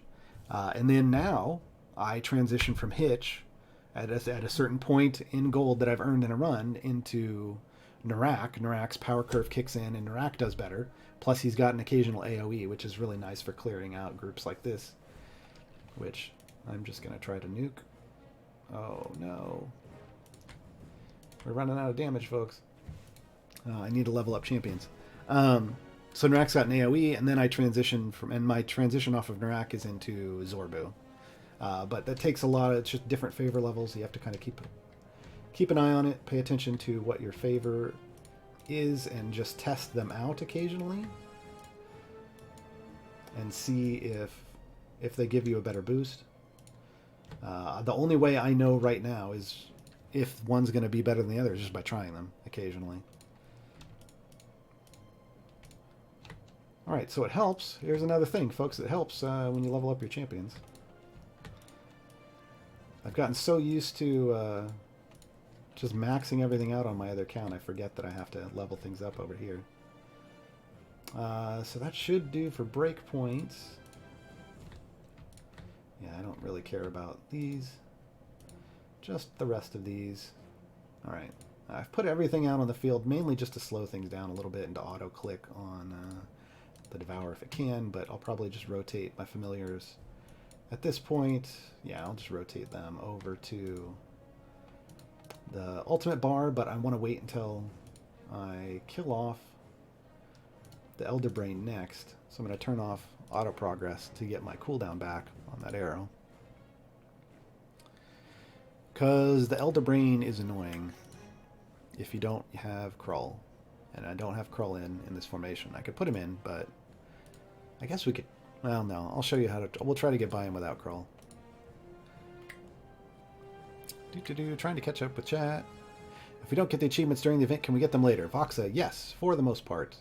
So if we go over to achievements, the only ones that you can't get outside of the event are the ones with the numbers here. The 175, the 225, the 220, the 275. These have to be done in an event free play. Doesn't work in a time gate free play. It has to be the event free play.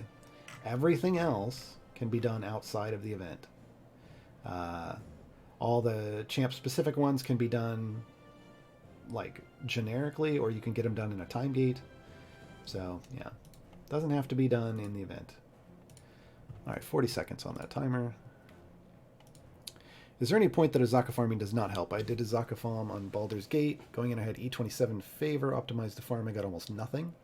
Had 30 pilfer stacks and Krull's pilfer feet as well.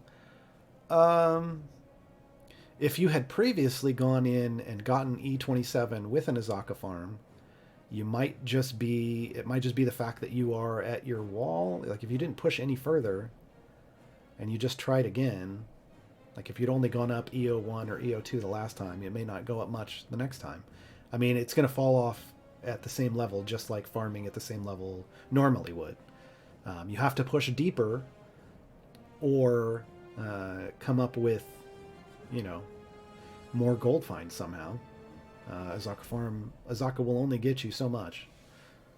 So if you've just kind of hit that point of diminishing returns, then you're there. That's why I don't... Like, unless I don't generally do an Osaka farm past where I'm at on the main account right now, like E34, like I said, I think I've hit E36 or E37 before, but that was at a much higher level, so I'm not worried about going in again and trying to get another EO1 or EO2.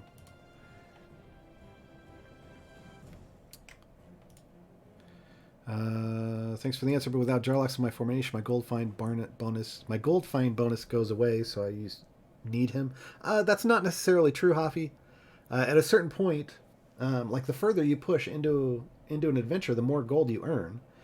There will be a kind of a trough when you first pull him out, where you're pushing further, but you're not earning much gold. But eventually, you're going to overcome that.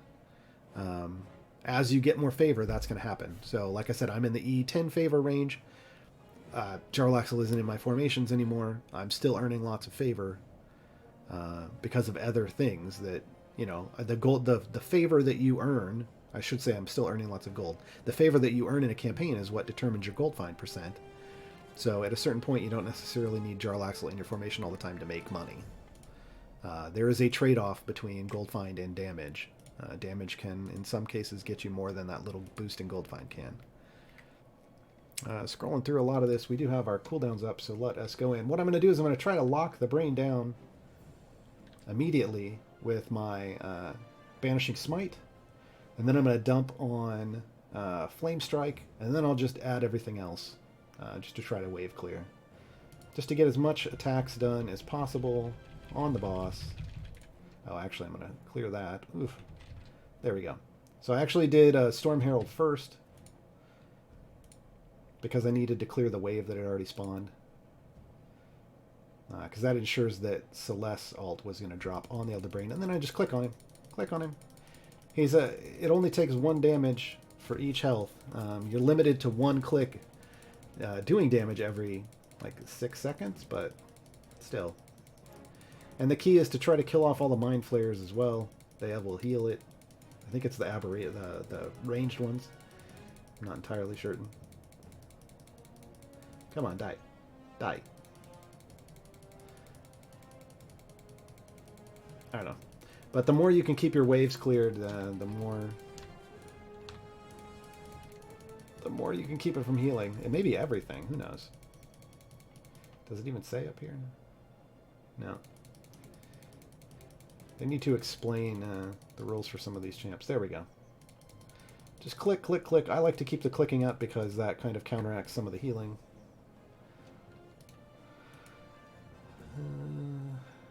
Oh, that's a temp hit point shield. Don't care, don't care.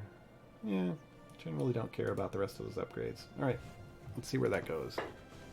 Oh, we'll put the familiars out roaming the bar here. Can we add Yuan Ti to Ashara's exotic buff? She doesn't need everything in the game in her buffs, in her bonds. Same as Minsk doesn't need everything in the game in his favorite enemies.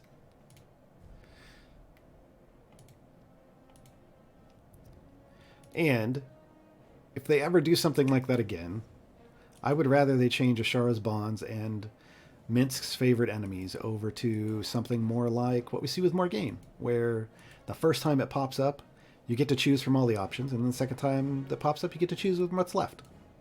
I think that's even better. Way better way of doing that. Is there anything that affects click damage? Seems like mine is a lot lower than what my champs would have with the same investment. Yeah, that's just the way the game works. It's meant to... Click damage is meant to get you through the early levels fast. And then, like, I can get the clicking up to level 93. That's what my click damage level is, but that equates roughly to the level that it will work at in the game. That's how you know when to stop putting money into it. If you want your clicks to do damage, I'm leaning back now, folks. That's how you know it's almost time for the stream to end. If you want your clicks to do damage after that, you use fire breath potions, but that's based off your bud, so that's champion damage. But the idea is the champions are what move you forward, not your clicks. Trying to skip through some of the questions that I know have already been answered, or just aren't to me.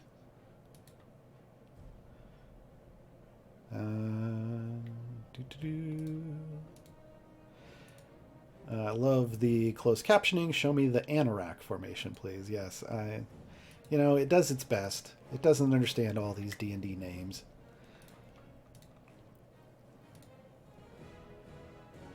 At what point does Osaka farm give diminishing returns on a run? I don't know. That's going to vary on the run. I mean, again, it's always going to be, like, the first ultimate out of Osaka is always going to be the most gold you're ever going to get. After that, you're getting very little. I will only ever leave it farming for... like I said, well, let's go hop over and look. Are we up there yet? Okay. So my first ult took me to E34. I will usually leave it up and attempt to try to get to whatever the next E is, because I've just done this enough to know I can probably get there like it did. I didn't have to add potions or anything. It got to 1E35. But now it's time to reset. There's no point in continuing. And I also know that if I do this again, I jump to EO4. So the next time I do this, I may only get EO1 or EO2 on my gain, because EO4 was a lot. Because I'm soft capped. Here we are. I'm not going to be pushing deeper. If I can't push deeper because I'm not adding any power via this gold, then I'm just going to end up right around this same place, farming the same level again. So if the favor you're getting isn't pushing you further into the run, then you're going to start hitting diminishing returns pretty hard, and you can grab another few E if it's worth it for you. It's more worth it at lower levels than it is at higher levels. Like at E35, adding 1 or 2 E doesn't mean much to me. Adding 3 or 4, sure, but I only care to do that once. That's just me. Am I going to do any coloring?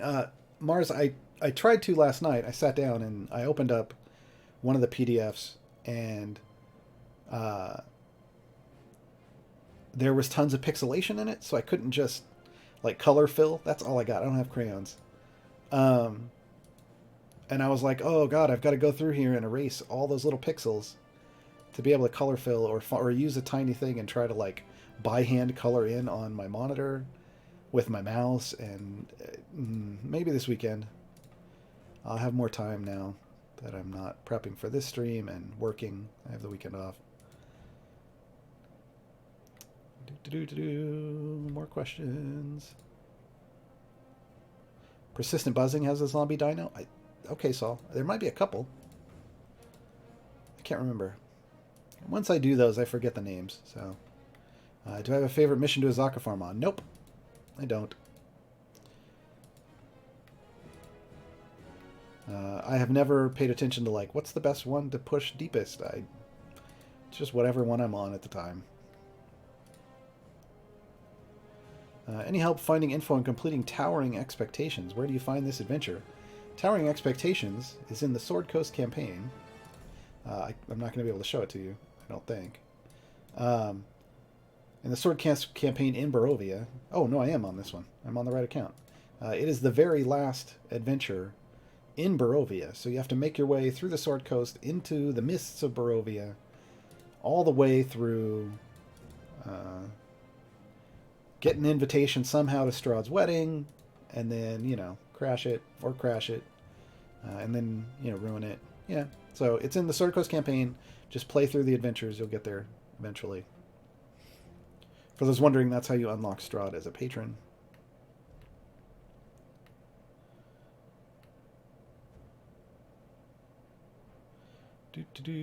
Trying to catch up. What's your opinion on Melf? Pros and cons? I think he's a fantastic speedster. Again, my gear on him up until just now was greens at best with one blue. Now that I've got blues and purples, I'll be able to start trying to figure out how much I like him as an actual support. In greens and whites, he wasn't doing great, so maybe the extra gear bonus will help. But I definitely prefer, like, Ayla over Melf in terms of focusing for gear, but if you have to choose. What do you spend Twitter channel points on? If you click the little button down at the bottom, it'll say, like, you can highlight messages or unlock random sub-emotes. They don't have sub-emotes yet here, but that's a good way to do it if you haven't subbed to the channel. So right now, there aren't a whole lot of things that Twitter has built in, or Twitch, it's Twitch channel points. You're throwing me off, Jellicle. Twitch hasn't built in a lot of options. Those are the only ones that they've really built in. Everything else you have to manually do. And a lot of streams don't really want to get into the hassle of doing manual stuff. Wait, closed captioning knows how to spell Jarlaxle? That's amazing.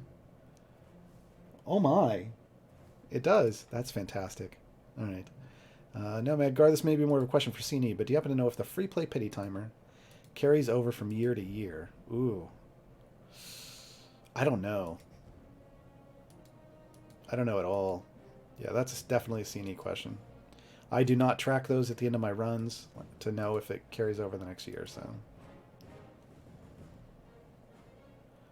Don't we noobs need to keep Hitch instead of Narak for the rogue gold find bonus for Jarlaxle? Again, you're putting a lot of weight into keeping Jarlaxle forever. And I love Jarlaxle. He's my boy. I used him even before he got his revamp that made him great. But there is a point where what matters is the power that you're getting from your formation to push you further to earn more gold, and not the gold find bonus itself. The gold find bonus helps you when you don't have a lot of gold find, that is earned. But eventually you can pull him out because Jarlaxle does not help your party at all other than that gold find bonus. Eventually you can fill his slot with a buffer and use a different DPS, and you will push deeper and gain more gold that way. Gold find bonus is not the end all be all. You have to find a balance. So you don't need to rig everything being rogues.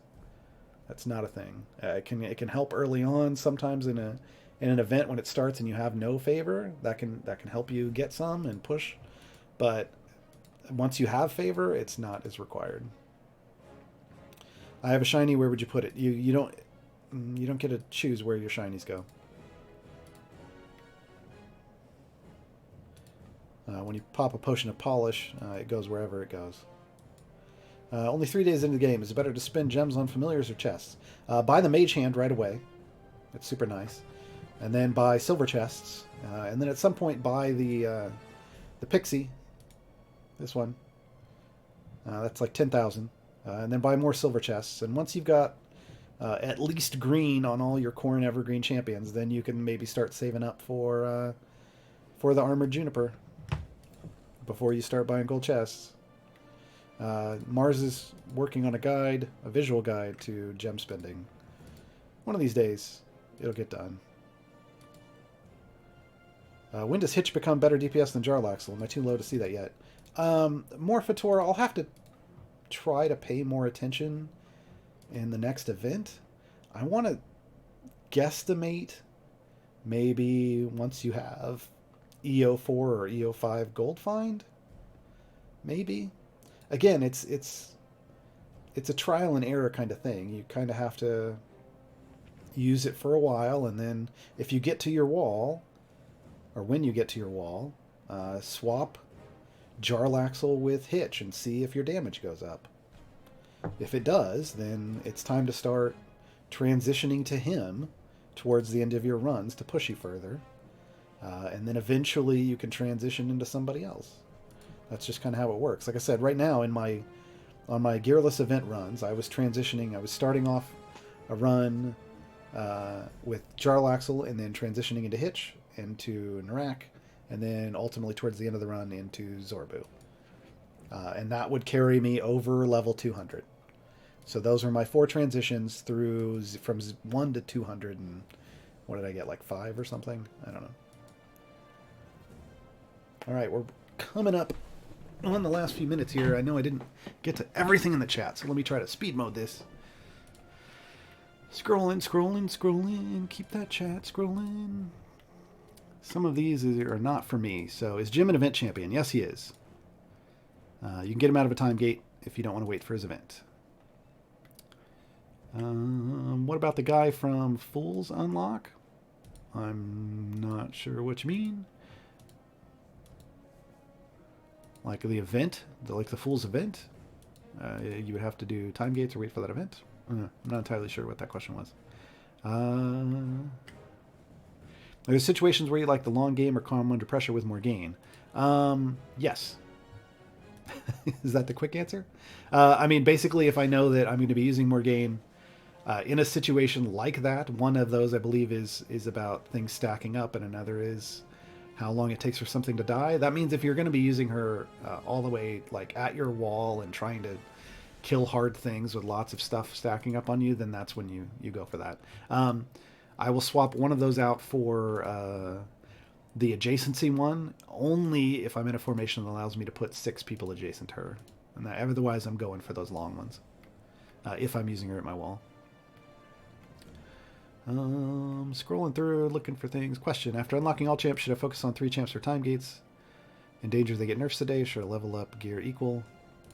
Time gates you should just use for unlocking champions that you don't have, generally speaking. And then once you have all the champions, then you want to, I'm just going to wrap this up. Then you want to just start fleshing out gear on champions that you use a lot. You can't really be afraid that they're going to nerf something that you have, because you're in no control of that, but you can control what you're doing currently, and that's kind of the goal. Hey, look at that. Morgaine was my highest attack damage dealt champion. That's totally a crawl thing, folks. All right, so there's my 1E35 Lathander favor. That's pretty sweet. I'm just going to run a MILF free play to 51, but we're going to wrap this up here. 2 minutes, trying to scroll through. Grab your code if you didn't already, and we will be back next week. Remember, I do a stream on my own channel, Twitch TV/Gaarawarr. You can see it in the little side thing down there, over there, down at the bottom there, right under me.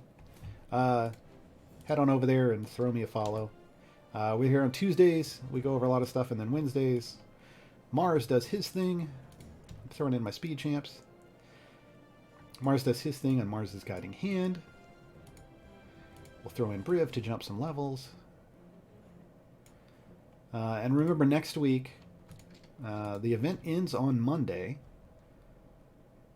And then we will have, we will all go to hell on Wednesday. Who else? Who am I missing? Who am I missing? Oh, Avalar, but there's no imps here, so that doesn't really matter. And then Melf. Hey, Melf. There we go. Alright, so this is just full speedrun mode, folks. I just fill out the other things with stuff just in case I need to hit things. So if I missed your question, I think I got most of them. If I missed your question, stop by on Tuesdays to my stream. I will answer it there. After this stream, though, I will be heading over, and you can join me, to Twitch TV/Table Titans, for our pal Binwin, this guy over here, the petrified dude, who's now dead, and his buddy Crowy, who is a familiar in the game, Idle Champions, are playing through Eye of the Beholder 2, and they have me in their party. They made me an elf wizard, which I'm still a little salty about. I'm a dwarf. The beard points that out. But I'm pretty OP. I kill lots of stuff, so it's fun to make fun of them when they don't use me right. So you can come join us over there if you like. That would be great. Call your guy Gemsplaining. That's good. That's good. All right, folks. Thanks for stopping by. We're going to end the stream now. I will see you all next week. Have a great weekend. Stay safe. Continue to practice responsible social distancing. Flatten the curve. I know these are all the buzzwords, but honestly, if you look at the numbers, it is helping. And this week, it's more important than most. So keep it up, because the more we keep it up, the more lives we save. I will see you all next week, folks.